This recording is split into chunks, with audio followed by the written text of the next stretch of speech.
We're doing it. Believe Nation, how we doing? Happy Thursday. Public facing day for me. Interviews, hangouts, podcasts. I started the day with a giant headache, but has gotten better. It's funny. I've had a lot of interviews today talking about being an introvert. People have been, I guess, connecting with that message today and asking me if doing all day interviews is draining being an introvert. And for me, it's the opposite, right? Like I started the day with a giant headache. Maybe because it's raining outside. I don't know. A giant headache. Like I couldn't think clearly. And as I started doing the Instagram questions, the interviews, the podcast, the hangouts, I've just gotten more energy. I'm starting to feel better. It's healing. Even if you're an introvert, when you do work that is fulfilling, that you know is helping others, when you wake up, Nina in the house, when you wake up and know that the work you're doing today matters to somebody, it's going to have an impact. I think it's healing. I think it's insanely healing. So I'm grateful. I'm grateful that I started the day with a giant headache, and now I'm able to get to it, to provide value, and on my break, be here with you guys. Because I'm answering questions and doing interviews and streams until 9-ish tonight. So this is my 2 o'clock quick break. So if you guys have questions or if somebody wants to pop in live, let me know. I'm excited. Try to bring as much value as possible. Let's do a quick few shout outs. We got Suki in the house, Ireland Guy, Marc, Antonio, Lowly Life, Dilnura, Glorin, Chiba, Photo Venture, Michael Davidson, Karina, choosing healthier. Nice. Karianna. I just answered your message, Karianna. That was great. Karianna joined I did a video interview today with @Steven, who's thought leader, entrepreneur, innovator, creator, and she left a message to say, hey, I just saw you from Steven that don't have a question, but just want to say hi. It's like, hi, I love that. Thank you for joining. Thank you for the love. It's great. I love doing the collaborations.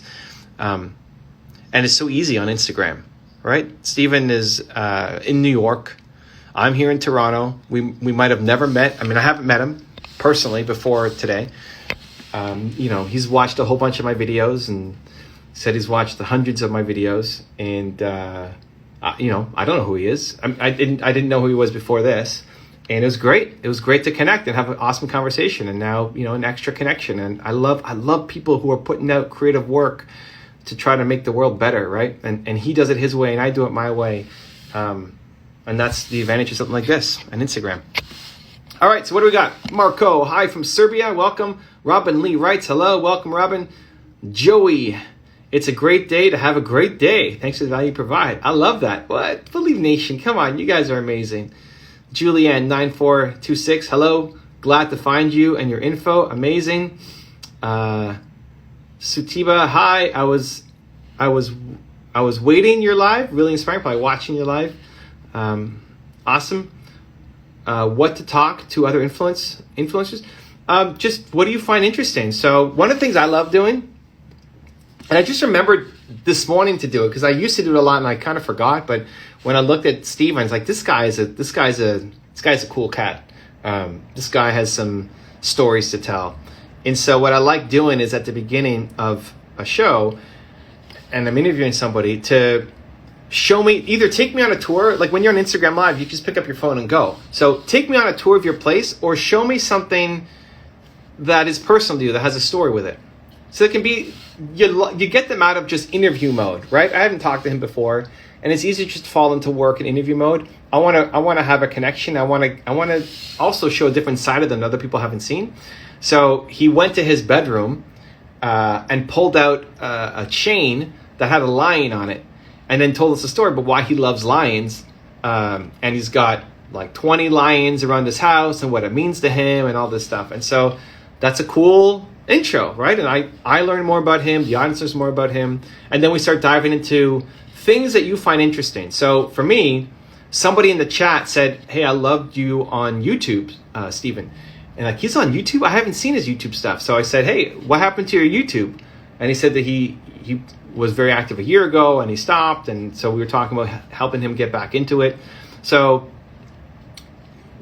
you talk about things that you're interested in. Like, why is this person? Why did you ask them to be on your show, or why are you trying to connect with them? Why are you doing this interview in the first place? Don't ask them the questions you already know the answer to. Make it personal, make it interesting. So I asked them questions about the lion. Show me something that has a story to it. You pick. We talked about YouTube because I can go deep and talk about YouTube, and I was curious about what he was doing. And then led to a whole bunch of other conversations based off of what I found interesting about him. And hopefully we got some stories that he hasn't told before, because I wasn't just asking the same standard 8 questions that everybody asks. Okay, Fit Mad Girl wants to join in. Oops. Okay, hold on. Fit Mad Girl.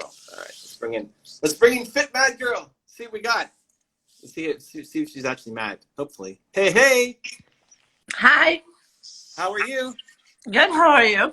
Good. Where are you? I mean, catching you in the middle of a bite, so that's awesome. I'm so sorry. No, I'm eating my lunch right now. Nice and healthy. Look at that. Where are you from? I was born in Poland, but I live in Chicago. Oh, nice. Okay, cool. Awesome. So what do you got? How can I help? Okay, so here's the thing. I started from being literally homeless. I ended up in domestic violence shelter with the kids, and I started from zero. Mm-hmm. I managed to buy a house. I was really hustling and doing all I was supposed to do. I read all the books. I, managed to clear my mind. The thing is, at one point, when you get comfortable, you kind of stop. And what happened is, I'm so comfortable that I can't get out of the zone or requesting for myself more. How do you overcome this mental, blockage and keep going? Because actually I got to the point when I accomplished all my goals. I was just like, I don't know. Is it through service? What do you do to just push yourself farther? I don't want to, I'm telling you, I got to the middle income zone and I hate it. I want to go farther. And it's not about money. It's about the mentality of people who are in the middle zone. So I just don't know how to overcome it. So humans want to grow. You want to grow. You want to grow. You want to constantly progress. If you don't have progress in your life, you're not going to be happy. Exactly. And I keep reading books all the time. I keep upgrading my skills and I don't know. I just don't know where to go. Is it like... I got 2 things for you. Okay. So I got inspired by, do you know Ted Turner? Have you heard of Ted Turner? I'm sorry. Hold on. Let me go louder. Could you repeat that, please? Have you heard of Ted Turner? Not sure. Okay. He's a billionaire entrepreneur, started CNN. Anyway, super successful entrepreneur. When he was 21 or so, his father killed himself. His father had a goal to be a millionaire. He became a millionaire, and then he killed himself. Oh my God. Because he's like, I hit my goal. That's crazy. I got nothing else. I can relate to it because I was going through such a deep depression after I can't find courage to get myself up and see, I'm like, there's nothing out there for me anymore. What else am I going to do? Even if I'm helping people, I would do anything for anybody. It's just this mindset. It hits the plateau and I don't know how to get out of this weird zone. I'm telling you. Ted Turner. It's why I told you that story, right? Okay. Now, hopefully we're not on the edge of killing ourselves. But what Ted took from that, so he's 21 years old. Now he's in charge of running his dad's company. And what he saw in that, he got inspired by that. He said, I'm going to create a goal so big for myself that I'm never going to hit it. Okay. It's so big that I'm never going to accomplish it in my lifetime. It's never going to happen. And I took inspiration from that to say, I want to solve what I think is the world's biggest problem, which is people don't believe in themselves enough. Right. And I'm never going to solve that problem. I wake up every day trying. And even though 300 million people have watched my YouTube videos, awesome. I'm still nowhere close to solving that problem. How is it when you is he made certain goal in his mind? Because I just don't know what goals I do really want anymore. I'm like, I got so comfortable maybe because I was coming from that poverty. Who do you want to help? Who do you want to help? Who I want to help? Right now, I'm helping with domestic violence shelters and try to. Okay. I just want to help the women So here, to so do this. go Like, through the hustle, not the hustle make I your went goal. through. Make Okay. your mission is to end domestic violence. Okay. You're never going to do it. Right. It's too big. I mean, I would love for you to do it, right? But it's like it's not going to happen in your lifetime. But every day, if you woke up and said, "I want to end domestic violence. I want what I went through, that nobody else has to go through ever again. That I'm creating a better world. That my kids, when they grow up, and their friends, nobody has to suffer what I went through." That's actually genius. Yeah. And you'll never accomplish it. Right, because everything has to be attainable, and this just blows my mind. Why you say that? But it doesn't have to. Like, that's the whole point. When you attain it, you start to hate your life because you hit it. You hit your goal. It's Ted Turner's dad killing himself because he became a millionaire. Your next goal isn't a monetary one. It's not like I need to make $100,000 a year or 400. It's not enough. It's not driving you enough. It's knowing that there's women like you out there who are, especially now in Corona. Can you imagine? I know. I feel sad. I haven't had that in my family or know people personally, but I can't imagine if you're stuck in a situation, like if you were stuck with your ex-husband or whoever you had the issues with, and now you can't go outside, and now you're trapped in the same home as this person. That's so sad. It's just crazy. But you could be hope. Like, your message, your story, a lot of people would see what you've done and say, "Oh my God, it's possible. It's possible." Right. Like, if you could do it and come from Poland and have nothing and all this stuff, and now what you might think is not a great life of, like, I'm middle class, or other people would like. I know. Like, I'm grateful for what I have. I swear to God. I'm that's so grateful. That's how you get the gratitude. The gratitude is by serving the people who you used to be. Yeah, like the people, whether they came from Poland or not, but people would look at your life now and say, "I want what she has. She's a self-sustained woman, middle class, doing her thing, and the domestic violence hasn't owned her." That's my dream life. You're living somebody's dream life right now. I know. I should not complain, but hear what I'm saying. It's not about complaining. You don't beat yourself up over it. Mm-hmm. Have you know Alcoholics Anonymous? Yeah. Okay. They have a 12-step program. Right. To help people get out of being alcoholic. One of the steps, which I think is to serve, is to you have to be a sponsor for somebody else who's currently going through it. That's what keeps you grounded. That's what keeps you going all the time, is that there's people who you're helping, who have it way worse than you, and you're helping them grow and get better. Right. So connecting now, your life is to help other people not ever have to suffer domestic violence. Yeah, thank you. Okay. I should just focus on that, and then I think it's gonna bring me more purposeful meaning into life. I think that's the clue, maybe, just to go that direction. Have you heard of Candace Lightner? No, I'm not sure. Okay, no problem. She was a real estate agent, single mom, couple kids, and then her daughter was walking home from school or a function, and she got hit by a car, and it like knocked her like 100 feet forward, and killed her instantly. And then she was talking to the police. She's like, "Well, what happened?" He's like, "Well, the guy was drunk, driving, and so he's like, well, what are we gonna do? How are we gonna?" They knew who it was. He said, "Well, he's actually had a history. He's been driving drunk before. He's hurt other people before, so he's probably just gonna get off." And she got so upset that this guy would get off because it obviously killed her daughter, that she started Mothers Against Drunk Driving. Wow. Awesome. Yeah. And she was just, before that, she was a real estate agent, single mom, 3 kids, living a normal life.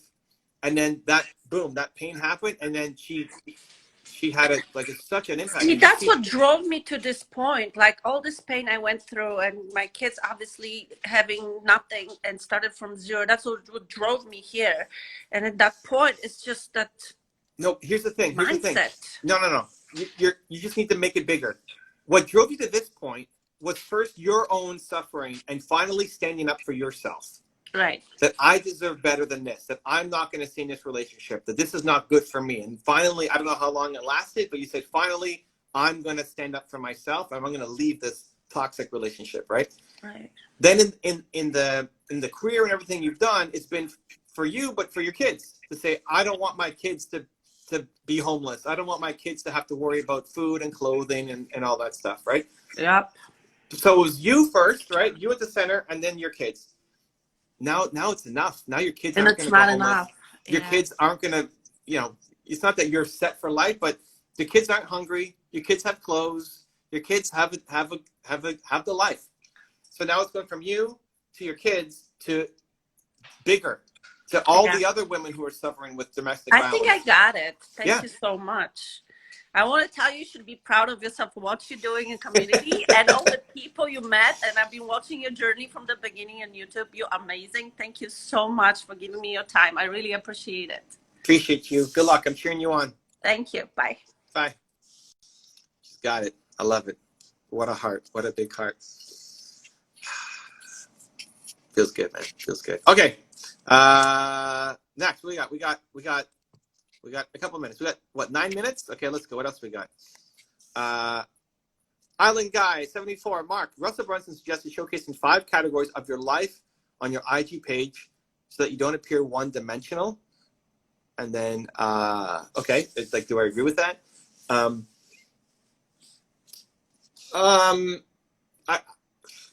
I don't think it's, I agree. I don't know if 5 is the magic number.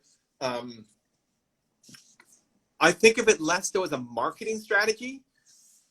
As you're explaining it, and I haven't seen Russell talk about it, so I don't want to judge what he's doing, but as you're explaining it, it sounds like it's a marketing strategy. So you're doing it so that you don't appear one-dimensional as a marketing strategy. I would do it more as expression. I would do it more as happiness, to show the different sides of you, because that's who you are, as opposed to only pretending to be one person. I think that's actually the unlock to happiness. So if I'm, I post on my stories about League of Legends, salsa dancing, travel when I travel, the car, my wife, food, like my life. The courage to share the things that are part of your life is the unlock that will help people, yes, connect to you, but the unlock for you to actually live your life and not just live. Because what happens is you start making content only for this one thing. Now you have to live more of that one life. And it takes away from these other things that you feel you're going to get judged for. So I like it. I just think it applies much more than just marketing. I think it's a strategy for life. Hope that helps. What else? Are you still preserving IG Lives for history? Where something happened on the channel, we're looking at it. I just wrote to my guy again today to see how we're doing. So I don't know what the issue was. It's likely either too much music, or the content was too not YouTube friendly enough. So most people are just doing thought leadership stuff like this, answering questions is fine. But on some of the other ones, I'm trying to think who, like P. Diddy on his and Snoop Dogg on his, sometimes where maybe the content wasn't PG rated. Let's say that. So we'll see. I have to figure out what the actual problem was, but I'm hoping to get back to it. Antonio, let's go. I love it. Okay. What else? How to shift your mindset. The easiest way is to be around the people, resources, ideas who are strong in that mindset, right? So if you want more belief in your life, you should follow all of my stuff, right? You should start your day with a video from me. I start a day with a video from me. I start my day with a video from my channel, right? One of my channels. If you want more belief, that's what you should do. If you want more something else, you want to surround yourself with that thing, right? So even in my office, right? This is my office. All of these things mean something to me. They may not mean anything to you, but I walk in here and I feel more belief. So it starts with understanding, what is the mindset shift that you want? What's the mindset shift that you want to make? And then from there, who are the people that are living it that you can surround yourself with on a consistent basis so that you can start to actually do it. It's not going to happen overnight, but it's a daily shift. Like, it's a daily tiny little shift. You don't see the steps that you're taking on a daily basis. You don't see the steps. But if every day you take your hero, who's your hero? You pick anybody, right? Your hero is Oprah Winfrey. Great. If you are around Oprah Winfrey every day, if you watch a video every morning with Oprah Winfrey, your life will change. You'll start to think more like Oprah Winfrey. You'll start to develop a mindset more like Oprah Winfrey. So that's why you have to be careful about what you surround yourself with. If you're surrounding yourself with negative people, people who tell you can't do things, guess what? You're going to take on their negative mindset and believe that you can't do things. So now it's making a choice. What is the mindset shift that you want to make? And then who is embodying it? How can you be around them daily? Either in person, which is great, but most likely through videos, books, podcasts, IG Lives, resources. Make sense? Okay, what else? I see all the questions from the thing. I would love to go live. We've only got 4 minutes, so come early. 2 o'clock Eastern is usually when I go live. So 2 o'clock Eastern, come in early, and it's easier to bring you guys up. I started a day with your video. Thank you. Thank you, Priyatipness. Appreciate you. Omar, impossible to achieve the smallest of goals now. I have to do something in 2 to 3 months or I won't be able to eat. How do I go from here? It's great that you have pressure on you now, man. This is the problem. If you only work when you're under pressure, you're just going to go back and watch the live call that I just did. She was under pressure to make something happen. She had to leave that situation for herself, and then she had to build a life that her kids could be able to be happy and have a roof over the head. Now that she got that, now she's bored again. Now she feels bad again. Now she doesn't know what to do again. You have to put the pressure on. Now you're forced to do it. You're going to figure that out. I'm more worried about what do you do after your 3 months to not fall back down the same rabbit hole. To put the pressure on yourself that today matters, that it's important, that what you do is important. How to stay positive? 2 things I would say is, one, back to the mindset question, having to be around you every day. Who are positive people? Part of the problem is you're not around positive people. If you're around people who are positive, you be more positive. So surround yourself with them more. And again, it may not be the people who are in your life right now. You can work towards it. You can have a intention of, I want to be around more positive people on a regular basis. Right? Great. You start to find those people. And until then, it's videos, it's books, it's resources, podcasts, all that. The second thing is you start to serve, you start to help, you start to feel again that your work is meaningful. Back to the live call that we had, if she goes back and starts helping a woman who's been in a domestic violence issue, she's going to feel a lot more positive about what she's doing in her life. So surround yourself with it and then start to serve. That's it. Okay, what else? Questions. I got to scroll through the questions from the IG question tab. When I pointed with the black and white picture and the questions, they show up on my IG live. So I have to scroll through all of those to get the questions that you guys are asking. Love it. Or you can also just look at what we got here. How to bounce back from the lowest point in your life. Decide that things have to be different, man. I mean, the lowest point in my life is when I quit on my business partner in my first business. And then I said, I can't quit yet because I'm going to regret this if I do. I have to keep going because I haven't given everything I've got, but I have to do it in a different way. What I'm doing is not working. Obviously what I was doing was not working. So I have to find a different way. And that's what led me to modeling success. That's what led me to say, who's done this before that I can model? So you need to find some heroes. And understand that you're not alone. And that lots of people have gone through what you've gone through, worse than what you've gone through. And they've had massive success. The hope that's missing and the decision to make the change. Hoop Lauda, back in the BTA days in the comments, did it help the algorithm? We still do BTA. Still happening. Still happening, my guy. It's still happening. If it's not happening, let me know because we got to fix that. It helps a little bit. Engagement, comments for the YouTube algorithm helps a little bit. For more, it's YouTube is more audience retention, especially at 1 minute. If I'm you, I focus at 70% audience retention at 1 minute, 10-minute videos, and then fix your thumbnails and titles have a good click-through rate. That's the 80%.